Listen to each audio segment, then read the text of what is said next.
The Taylor series is named after Brook Taylor, who was born in Edmonton, England in 1685. He found his talents in music, painting, and mathematics. His family was actually quite well off financially, which gave him a serious advance in his education.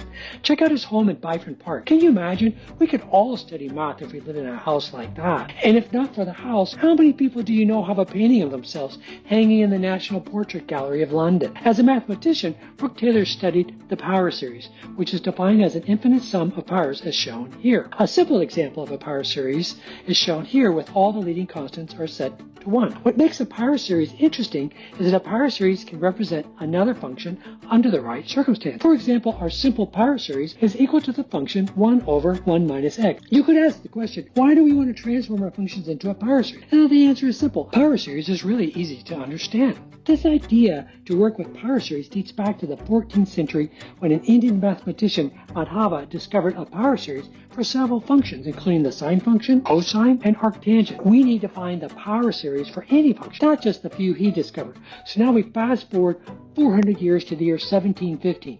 In 1715, Brook Taylor published an approach to find a power series for any function, an approach that we now call the Taylor series. Here's the Taylor series. It's a little bit tricky, so I'm going to leave the details to my calculus students.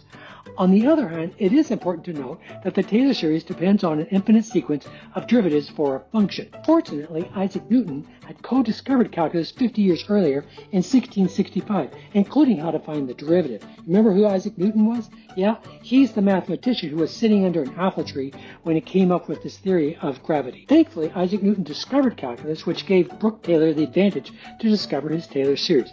Nowadays, all calculus students study the Taylor series to prepare for the AP exam in BC Calculus. Brook Taylor would be proud.